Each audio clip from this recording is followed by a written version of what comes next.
Hello friends, welcome back in my JPG classroom. Friends, in previous video we have studied about the matter, state of matter and comparison in the characteristics of matter. But now we will discuss about change in state of matter and effect of temperature on change of state of matter. But before discussing it, we will study about heat and temperature. तो let us study about firstly heat यानी कि what is heat. Heat क्या है? तो it is a form of energy that can raise the temperature of an object. यानी कि क्या है? ये एक फॉर्म ऑफ एनर्जी है जो किसी ऑब्जेक्ट के टेम्परेचर को क्या कर सकता है? रेज कर सकता है, इंक्रीज कर सकता है. ठीक है. नेक्स्ट है क्या कि the SI unit of heat is joule. यानी कि हीट का जो एसआई यूनिट होता है, इंटरनेशनल सिस्टम ऑफ यूनिट जो होता है, वो क्या होता है? जूल होता है. यानी कि हीट को हम मेजर किस यूनिट में करते हैं? जूल में करते हैं. क्लियर. इसे डिनोट किस में करेंगे? डिनोट इसे करते हैं जे से. इतना क्लियर हो गया. नेक्स्ट आते हैं टेम्परेचर पे. यानी कि टेम्परेचर क्या है? What is temperature? तो टेम्परेचर क्या है? The measurement of hotness and coldness of an object is temperature. यानी कि किसी ऑब्जेक्ट का हॉटनेस और उस कोल्डनेस का जो मेजरमेंट होता है वो क्या होता है? उस ऑब्जेक्ट का टेम्परेचर, है ना. अब देखेंगे कि टेम्परेचर को हम लोग कैसे मेजर करते हैं, इसके यूनिट्स क्या हैं, है ना. कौन कौन से स्केल है मेजरिंग टेम्परेचर मेजरिंग के लिए. तो देखिए यूनिट ऑफ टेम्परेचर इसमें क्या है? तो in our daily life we use Celsius scale to measure the temperature, है ना. Hence the common unit of temperature is degree Celsius which is represented as degree C. यानी कि हम अपने डेली लाइफ में, है ना, टेम्परेचर मेजर करने के लिए क्या करते हैं? सेल्सियस स्केल का इस्तेमाल करते हैं. चाहे हमें किसी के बॉडी का टेम्परेचर मेजर करना हो या फिर हमें लेबोरेटरी में किसी ऑब्जेक्ट के टेम्परेचर को मेजर करना हो, है ना, तो हम क्या यूज करते हैं? सेल्सियस स्केल का इस्तेमाल करते हैं. तो वहाँ पे यानी कि जो कॉमन यूनिट जो हो गया टेम्परेचर मेजरिंग के लिए, यानी कि टेम्परेचर का जो कॉमन यूनिट हुआ वो क्या हो गया? Degree Celsius. इसे डिनोट कैसे करेंगे?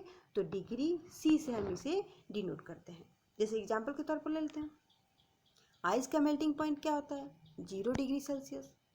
और वाटर का बॉइलिंग पॉइंट क्या होता है? 100 डिग्री सेल्सियस. इतना क्लियर हो गया. लेकिन इसके अलावा भी हमारे पास टेम्परेचर मेजरिंग स्केल्स हैं. तो देखते हैं क्या कौन कौन से हैं. तो देखिए, but instead of it two other scales are also known, that is Kelvin scale and Fahrenheit scale. यानी कि इसके अलावा भी हमारे पास दो टेम्परेचर मेजरिंग स्केल हैं. वो कौन कौन से हैं? तो वो है kelvin scale and Fahrenheit scale. Okay. तो नेक्स्ट देखते हैं. Kelvin scale is used in scientific research. यहाँ पे इन छूट गया, इन होगा यहाँ पे. यानी कि केल्विन स्केल का इस्तेमाल कहाँ होता है? तो होता है इसका इस्तेमाल साइंटिफिक रिसर्च में. यानी कि इस्तेमाल इसका कौन करता है? साइंटिफिक करते हैं. कहाँ? तो रिसर्च वर्क में. नेक्स्ट है the SI unit of temperature is kelvin. यानी कि टेम्परेचर का जो एसआई यूनिट होता है वो क्या होता है? तो वो है केल्विन, जिसे हम डिनोट किससे करते हैं? के से. इस तरह से हमें टेम्परेचर के दो यूनिट मिल गए. एक मिला क्या? Degree Celsius. और दूसरा क्या मिला? केल्विन. तो इसके अलावा भी एक और भी इसके यूनिट्स हैं. देखते हैं कि वो क्या है ना. तो देखिए यहाँ पे ये क्या है कि the other unit of temperature is Fahrenheit which represented as degree F. यानी कि हम क्या इस अदर यूनिट क्या है टेम्परेचर की इसके अलावा? यानी कि डिग्री सेल्सियस एंड केल्विन के अलावा और भी अदर टेम्परेचर है. वो ये इसका यूनिट है, टेम्परेचर का यूनिट वो क्या है? तो वो है डिग्री फ़ारेनहाइट.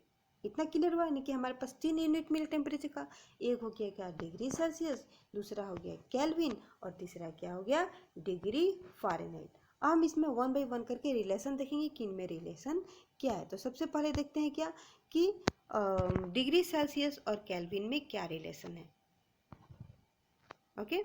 तो देखिए यहाँ पे डिग्री सेल्सियस और केल्विन में, है ना, क्या रिलेशन है. तो देखिए 0 डिग्री सेल्सियस जो होता है, यानी कि केल्विन स्केल पे जो 0 डिग्री सेल्सियस जो है वो सेल्सियस स्केल पे जो 0 डिग्री सेल्सियस है वो केल्विन स्केल पे किसके बराबर होता है? 273 केल्विन के बराबर होता है. यानी कि हम ये कह सकते हैं कि 0 डिग्री सेल्सियस 273 केल्विन के बराबर होता है.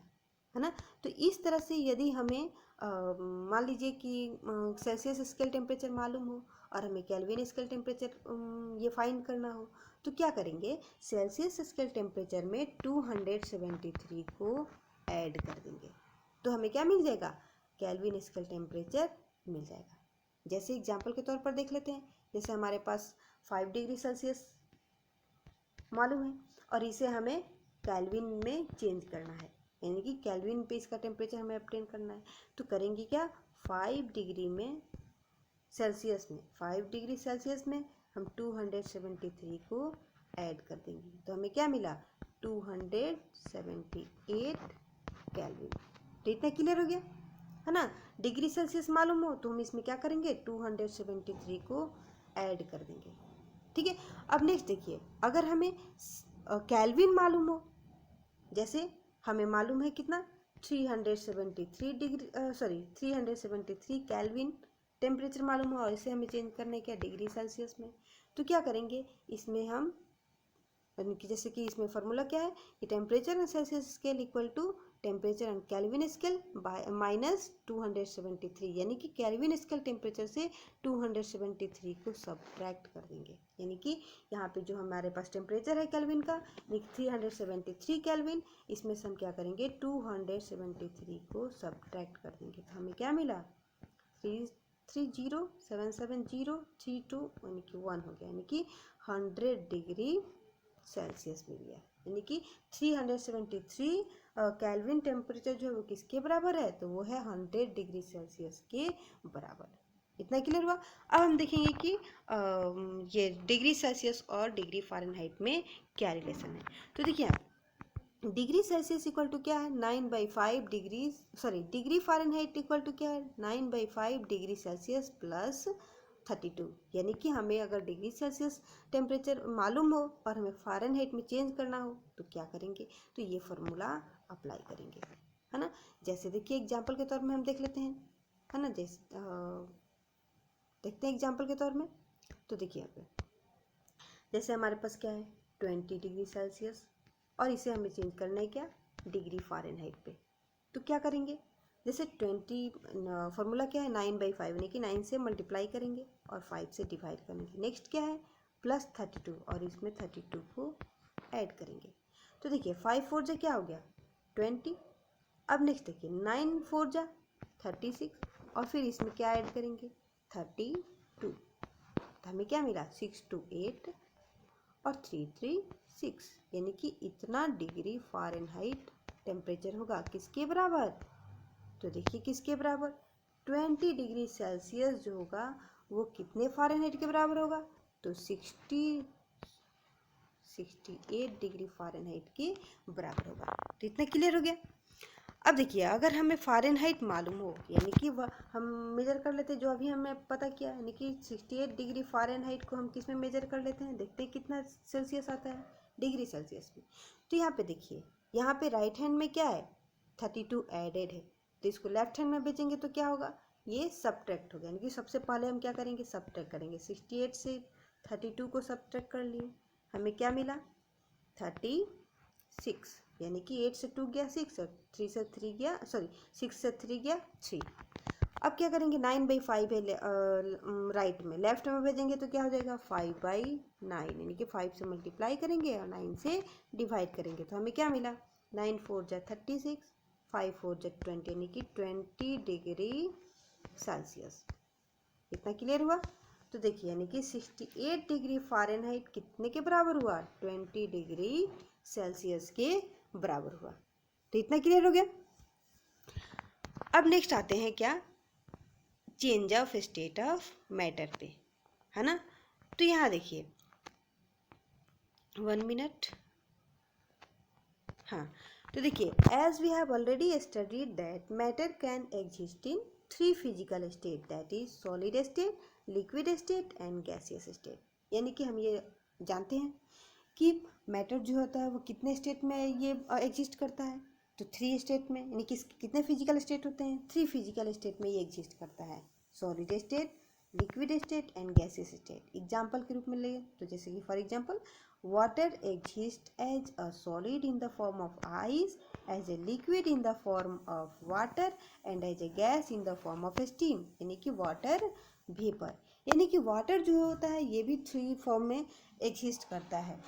आइस के रूप में सॉलिड स्टेट हो गया, वाटर के रूप में इसका लिक्विड स्टेट हो गया, और स्टीम यानी कि वाटर वेपर के रूप में इसका गैसियस स्टेट हो गया। जैसे एग्जांपल के रूप में देख लीजिए, यहाँ पे क्या है, ये आइस हो गया है ना, ये वाटर इन ग्लास, और ये स्टीम हो गया।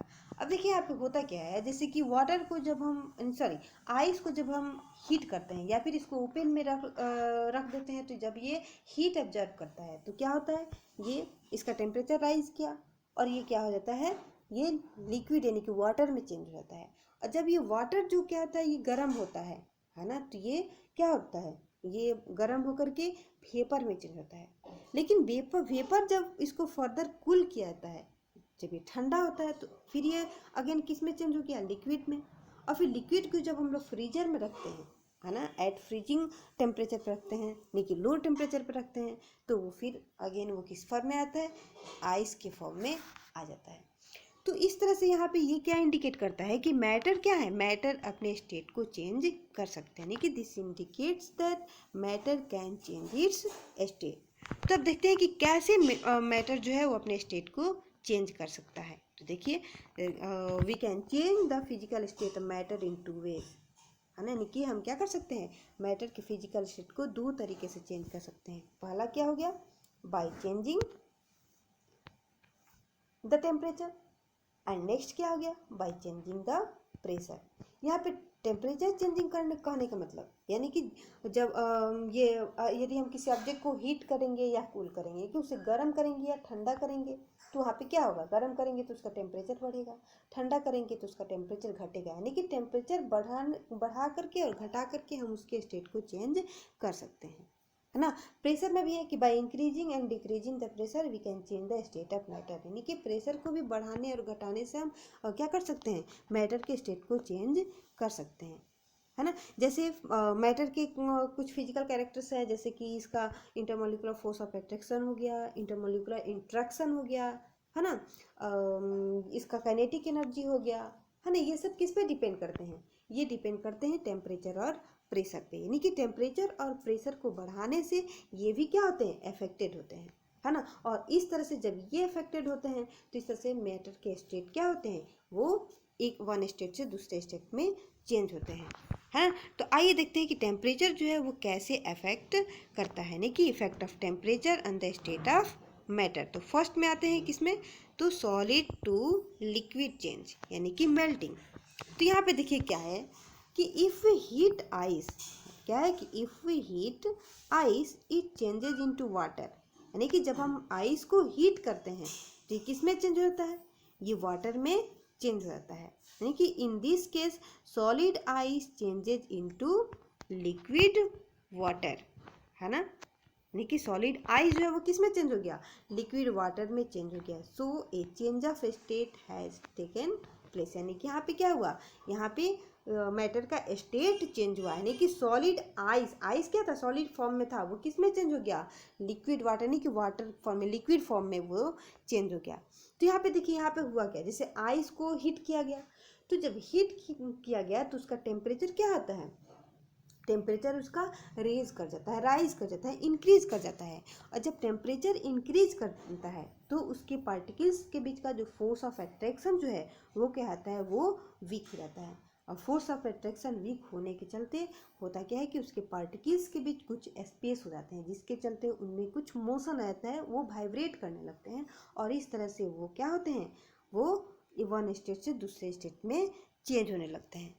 अब आई कि the process in which a solid substance changes into a liquid on heating is called fusion और मेल्टिंग और फ्यूजन, यानी कि जिस प्रोसेस यानी कि जिस प्रक्रिया के दौरान कोई सॉलिड सब्सटेंस लिक्विड में चेंज करता है गर्म करने पे, यानी कि जब सॉलिड सब्सटेंस को गर्म करते हैं तो वो लिक्विड में चेंज होता हो, तो उस प्रोसेस को बोला जाता है क्या, मेल्टिंग या फ्यूजन।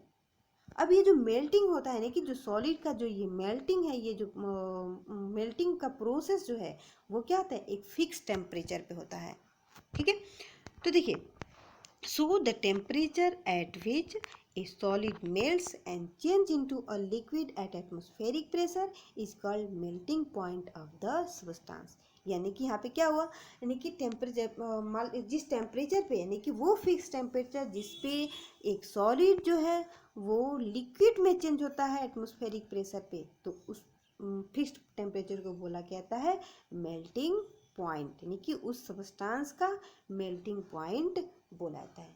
किस है, यानी कि उस जिस टेम्परेचर पे वो सब्सटेंस क्या हो, पिघलना स्टार्ट कर दे, है ना, तो उस टेम्परेचर को उस सब्सटेंस का मेल्टिंग पॉइंट बोला जाता है। अब एक चीज़ यहाँ पे बता दें कि मेल्टिंग पॉइंट क्या होता है। मेल्टिंग पॉइंट किसी सॉलिड सब्सटेंस का कैरेक्टरिस्टिक्स होता है, यानी कि मेल्टिंग पॉइंट से ही किसी सॉलिड सब्सटेंस के प्योरिटी को मेजर किया जाता है। क्लियर। नेक्स्ट हो गया क्या, अब एग्जाम्पल के रूप में देखते हैं। जैसे देखिए यहाँ पे आइस जो है, आइस क्या होता है 0 डिग्री सेल्सियस पे, यानी कि ice melts at 0 degree Celsius to form water, यानी कि आइस जो है वो 0 डिग्री सेल्सियस पे ये मेल्ट करना स्टार्ट कर देता है और वाटर में चेंज हो जाता है। So it's melting point is 0 degree Celsius, इसलिए इसका मेल्टिंग पॉइंट कितना होता है 0 डिग्री सेल्सियस होता है। कि the melting point of a solid is depend on the force of attraction between its particle, यानी कि मेल्टिंग पॉइंट जो होता है ना, यानी कि किसी सॉलिड सब्सटेंस का मेल्टिंग पॉइंट उस सब्सटेंस के पार्टिकल्स के बीच जो फोर्स ऑफ अट्रैक्शन है उस पर डिपेंड करता है। यानी कि जिस सब्सटेंस का जितना स्ट्रॉन्गर फोर्स ऑफ अट्रैक्शन होगा उस सब्सटेंस का उतना ही ज़्यादा मेल्टिंग पॉइंट होगा, यानी कि higher the melting point of a solid substance greater will be the force of attraction between its particle, यानी कि जितना ही स्ट्रॉन्गर उसका ये फोर्स ऑफ अट्रैक्शन होगा उसका मेल्टिंग पॉइंट उतना ही होगा। इस तरह से हम कह सकते हैं कि डिफरेंट सॉलिड सब्सटेंस के डिफरेंट मेल्टिंग पॉइंट हो सकते हैं। जैसे यदि हम वाटर का लें तो वाटर का मेल्टिंग पॉइंट कितना होता है 0 डिग्री सेल्सियस होता है। वैक्स का लें तो वैक्स का मेल्टिंग पॉइंट क्या होता है 63 डिग्री सेल्सियस होता है ना। और यदि आयरन को ले तो आयरन का कितना होता है 1535 डिग्री सेल्सियस होता है, यानी कि आयरन का क्या होता है सबसे अधिक मेल्टिंग पॉइंट होता है। यानी कि हम ये कह सकते हैं कि आयरन के फोर्स ऑफ अट्रैक्शन आयरन के पार्टिकल्स के बीच जो फोर्स ऑफ अट्रैक्शन होगा वो क्या होगा वेरी स्ट्रांग होगा, है ना। जैसे देख लेते हैं कि फॉर एग्जांपल में जैसे कि the melting point of iron metal is very high, it means 1535 degree Celsius, which tells that the force of attraction between the particles of iron is very strong। यानी कि इसका मतलब क्या हुआ, क्योंकि यहाँ पे आयरन मेटल का मेल्टिंग पॉइंट क्या होगा वेरी हाई हुआ, बहुत ज़्यादा हुआ। तो इस से ये बताता है कि इसके पार्टिकल्स के बीच जो फोर्स ऑफ अट्रैक्शन जो होंगे वो क्या होंगे बहुत ही स्ट्रांग होंगे, है ना। तो इतना क्लियर हुआ। नेक्स्ट आते हैं लिक्विड टू गैस, यानी कि बॉइलिंग पे, है ना। यानी कि बॉइलिंग के थ्रू ही लिक्विड जो होता है वो क्या होता है गैस में चेंज होता है। इतना क्लियर हुआ।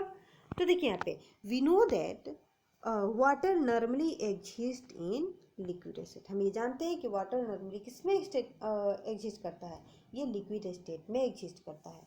But if we go on heating, है ना, water it start boiling and changes rapidly into a gas called steam। अब ये देखिए यहाँ पे क्या होता है जब हम वाटर को हीट करते हैं, है ना, जब हम हीट करते हैं वाटर को तो क्या होता है इसका टेम्परेचर राइज होता है और एक ऐसा टेम्परेचर आता है जिसपे यानी कि वो ऐसा फिक्स टेम्परेचर जिसपे अब टेम्परेचर क्या होता है फिक्स हो जाता है, उसके बाद टेम्परेचर रेज नहीं होता है और उस टेम्परेचर पे वो वाटर क्या होने लगता है बॉयल्स होना स्टार्ट कर देता है और फिर धीरे धीरे करके वो गैस में चेंज होने लगता है ना, जिसे स्टीम बोला जाता है। और इस केस में कि in this case the liquid water changes into gas, है ना। इनकी अब इस केस में क्या होता है लिक्विड जो है वो गैस में यानी कि वाटर वेपर में चेंज हो जाता है। So a change of state take place, में यहाँ भी क्या हुआ इस तरह से यहाँ भी स्टेट चेंज हुआ यानी कि लिक्विड क्या हुआ गैस में चेंज हुआ। तो इस तरह से इस प्रोसेस को क्या बोलेंगे the process in which a liquid substance changes into A gas rapidly on heating is called boiling, यानी कि वो प्रोसेस जिसके दौरान लिक्विड सब्सटेंस जो है वो गैस में धीरे धीरे करके गैस में चेंज होते हैं, है ना, गर्म करने पे, तो उस प्रोसेस को बोला जाता है बॉइलिंग। ठीक है। अब देखिए मेल्टिंग की तरह ही, है ना, जस्ट लाइक मेल्टिंग, है ना, boiling of a liquid also takes place at fix temperature, यानी कि मेल्टिंग की तरह ही बॉइलिंग की लिक्विड का बॉइलिंग भी क्या होता है, एक फिक्स टेम्परेचर पे होता है ना। तो the temperature at which a liquid boils and change rapidly into a gas at atmospheric pressure is called boiling point of the liquid, यानी कि जिस टेम्परेचर पे कोई लिक्विड बॉयल्स होना स्टार्ट करता है और धीरे धीरे करके एटमॉस्फेरिक प्रेशर पे गैस में कन्वर्ट होता है, गैस में चेंज होता है, उस पॉइंट को यानी कि उस टेम्परेचर को बोला जाता है उस लिक्विड का बॉइलिंग पॉइंट। यहाँ पे बता दें कि ये बॉइलिंग पॉइंट भी क्या होता है, तो लिक्विड का एक कैरेक्टरिस्टिक्स होता है ना, और ये बॉइलिंग पॉइंट उस लिक्विड के नेचर पे डिपेंड करता है ना, यानी कि इस बॉइलिंग पॉइंट से ही क्या किया जा सकता है, किसी लिक्विड के प्योरिटी की जांच की जा सकती है। इतना क्लियर हुआ।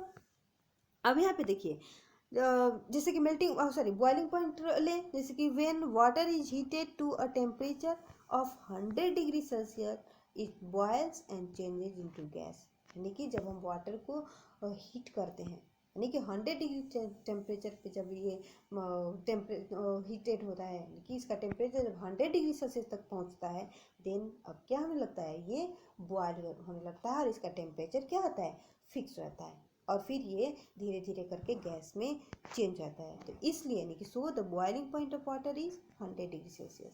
इस तरह से इसका बॉइलिंग पॉइंट क्या हो सकता है, 100 डिग्री, यानी कि 100 डिग्री सेल्सियस पे बॉयल होना स्टार्ट हुआ और गैस में कन्वर्ट होना शुरू हुआ। तो इस तरह से हम ये कह सकते हैं कि वाटर का बॉइलिंग पॉइंट क्या होगा, तो 100 डिग्री सेल्सियस होगा। तो इतना क्लियर हो गया। नेक्स्ट आते हैं कि the boiling point of a liquid is depend on the force of attraction between its particle, यानी कि ये बॉइलिंग पॉइंट भी क्या होता है, जो लिक्विड है उसके पार्टिकल्स के फोर्स ऑफ अट्रैक्शन पे डिपेंड करता है, यानी कि जिस लिक्विड पार्टिकल का जितना स्ट्रॉन्गर फोर्स ऑफ अट्रैक्शन होगा उस लिक्विड का उतना ही हायर बॉइलिंग पॉइंट होगा। जैसे देखते हैं कि higher the boiling point of a liquid greater will be the force of attraction between its particle, यानी कि जितना ही अधिक बॉइलिंग पॉइंट होगा उस लिक्विड का फोर्स ऑफ अट्रैक्शन जो है, यानी कि उस लिक्विड के पार्टिकल्स का फोर्स ऑफ अट्रैक्शन उतना ही स्ट्रॉन्गर होगा। जैसे एग्जांपल में देख लीजिए कि the boiling point of mercury is very high, यानी कि इट मीन्स 357 डिग्री सेल्सियस, यानी कि कितना होता है यहाँ पे बॉइलिंग पॉइंट इसका 357 डिग्री सेल्सियस होता है इसका बॉइलिंग पॉइंट। इसका मतलब बहुत ज़्यादा हुआ है ना, बहुत अधिक हुआ। which tells us that the force of attraction between the particles of mercury is very strong। इसका मतलब ये हुआ कि इसके पार्टिकल्स के भी जो फोर्स ऑफ अट्रैक्शन जो है वो क्या होंगे, बहुत ही स्ट्रॉन्ग होंगे। इस तरह से हमें ये पता चल गया कि कैसे सॉलिड लिक्विड में चेंज हो रहा है, लिक्विड गैस में चेंज हो रहा है, और इसके लिए कौन से फैक्टर अफेक्टेड है, यानी कि कौन से फैक्टर इसे अफेक्ट कर रहा है ना। तो अब हम नेक्स्ट वीडियो में ये देखेंगे कि कैसे गैस जो है वो लिक्विड में चेंज हो रहा है ना, कैसे लिक्विड जो है वो सॉलिड में चेंज हो रहा है ना, गैस सॉलिड में चेंज हो रहा है। ठीक है, तो इस तरह से यदि आपको ये हमारी वीडियो इंफॉर्मेटिव लगी हो तो आप इसे लाइक करें, और लाइक करेंगे तो इससे होगा कि हमें मोटिवेशन मिलेगा, और इस तरह से हम और से इससे भी और से अच्छा वीडियो बनाने की कोशिश करेंगे।